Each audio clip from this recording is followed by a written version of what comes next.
Bagoré Batili, je suis vétérinaire de formation et j'ai fait mes études en Europe, en Belgique.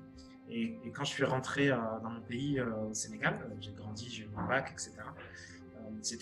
Il n'y avait pas vraiment d'opportunité d'emploi pour moi finalement. De par mon métier, j'étais confronté à des problèmes structurels dans l'élevage. Le fait que les éleveurs ne vendent pas leur production et donc sont maintenus dans finalement une situation de précarité. Et ça m'avait donné l'intuition de créer une laiterie qui achèterait donc le lait des éleveurs et qui permettrait de fabriquer des produits finis qui se différencieraient, parce qu'au Sénégal, tous les produits laitiers sont faits à partir de poudre. Donc l'idée, c'était si on a des produits à partir de lait local, ça fera une différence que les consommateurs apprécieront. Et puis voilà, à partir de là, une pompe serait enclenchée. C'était vraiment une idée idéaliste. Hein. Une pompe serait enclenchée et on pourrait développer l'élevage. Et il nous manquait de vision financière, finalement. On avait un bon projet opérationnel, mais on ne voyait pas très bien comment on allait le financer, finalement. Disons ça comme ça. La culture des business plans, de l'apport de l'augmentation de capital, des banques. On ne connaissait pas très bien ce monde-là. On a eu la chance de rencontrer IEP, quasiment au moment où IEP se mettait en place. IEP nous a apporté ça, nous a apporté vraiment la relecture de notre projet avec un angle financier. Qu'est-ce qu'il fallait pour le structurer, quels étaient les risques, etc.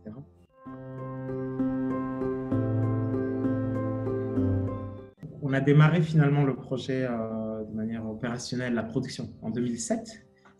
On a fait 250 millions de chiffre d'affaires de CFA, ce qui était remarquable. Déjà, la laiterie a tiré pas mal d'attention parce que c'était un projet industriel par des jeunes, avec un fonds d'investissement. C'était quelque chose de pionnier vraiment à l'époque. Cette année, en 2020, on clôture avec environ 9 milliards de chiffre d'affaires. Ouais, toute la différence, hein. Depuis 2007, une histoire de croissance incroyable. Mais derrière ça, donc, il y a une énorme réussite en termes d'accès au marché. Hein. La marque Dolima est devenue une des marques les plus fortes de sa catégorie au Sénégal. Et puis, sur la partie des impacts, ça aussi, depuis l'origine, on a une... Enfin, ça aussi, c'est très proche de la trajectoire d'IEP, finalement. Il y avait cette intuition que les métiers cœur étaient fondamentaux. Et en même temps, il faut suivre très rigoureusement notre impact, parce que les deux ne sont pas naturellement liés. Donc, bon, non seulement on est 500 employés à peu près à la laiterie, ça c'est énorme, hein, 500 emplois directs, mais en plus on a sous gestion, disons, à peu près 2500 emplois, parce qu'il y a tous les éleveurs, il y a 900 fournisseurs à la fin de l'année 2020, 900 fournisseurs de lait. Chez les éleveurs, on ne fait pas cacher du lait, on leur donne tout un tas de services et d'accès à des facteurs de production pour qu'ils produisent mieux et qu'ils gagnent mieux leur vie par la vente de lait, par leur activité traditionnelle. Finalement, on les professionnalise. On a toute une trajectoire qui part de l'existant traditionnel pour l'amener vers un niveau effectivement professionnel à tout point de vue, hein. Gagner de l'argent, avoir accès au crédit, avoir accès à la connaissance, avoir des alternatives pour la génération suivante.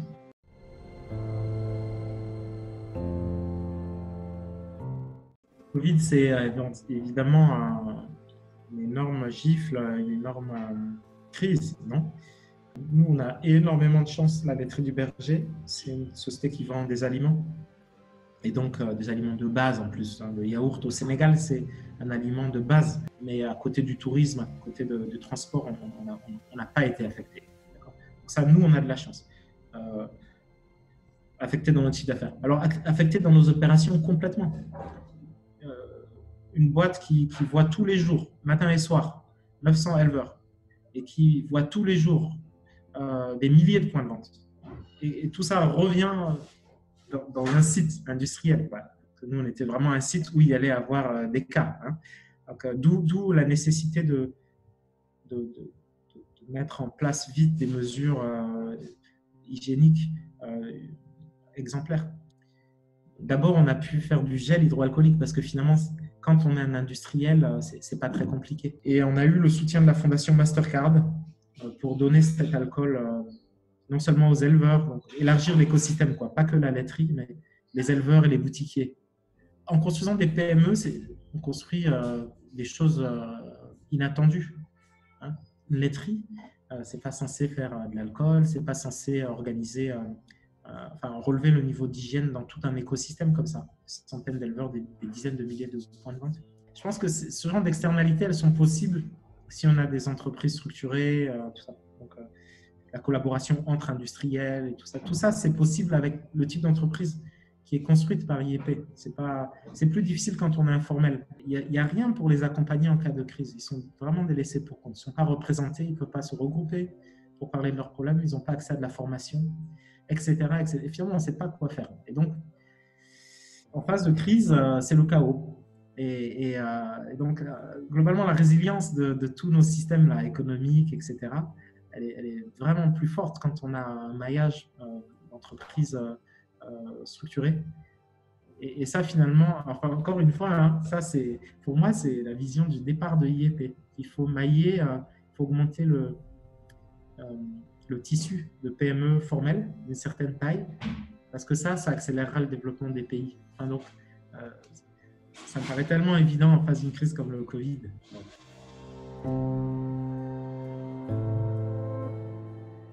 C'est assez unique d'avoir,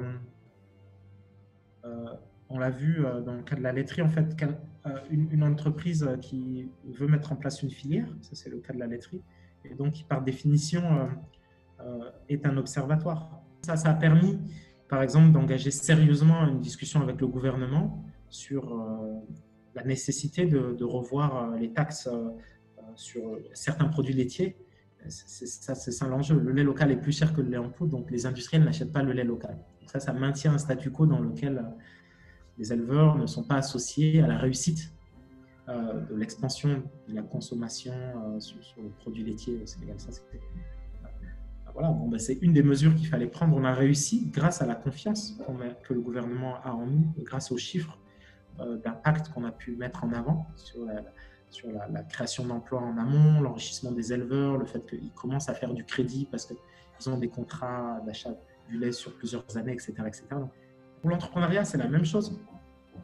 L'entrepreneuriat, identifier les entrepreneurs, les motiver, donc les mettre dans une trajectoire où ils voient d'autres entrepreneurs, où ils se disent ça c'est possible, où ils font face à défis habituels des entrepreneurs, les questions de choix, les questions de définition de la réussite, de famille, de patience, etc., de compromis. Enfin, finalement, tous les entrepreneurs, quelque part, se ressemblent et toute leur trajectoire, que l'entreprise soit une laiterie ou une start-up informatique ou une fintech ou un fonds d'investissement, finalement, les trajectoires se ressemblent. Et donc, s'occuper de ça, s'occuper des entrepreneurs, s'occuper de réseaux d'entrepreneurs, en parler, expliquer aux parties prenantes ce que c'est qu'un entrepreneur aussi. C'est important. Et le livre qui a été réalisé pas sous l'impulsion d'IEP, mais en partenariat avec IEP et qui met en avant les parcours de 10 entrepreneurs. Bon, c'est une façon de rentrer dans cette intimité, de qui ils sont, c'est quoi leur parcours et tout. Et c'est sûr que ça va inspirer d'autres personnes. Moi, personnellement, j'ai été très inspiré par des choses comparables. Donc, je pense que c'est une bonne pratique. Donc, moi, je suis vraiment un adepte de mettre en avant ces éléments-là. Pas pour faire cocorico, mais parce que c'est utile. Ça alimente des bons canaux d'énergie, quoi. Dieu sait qu'il y en a d'autres qu'il faut plutôt essayer de tarir.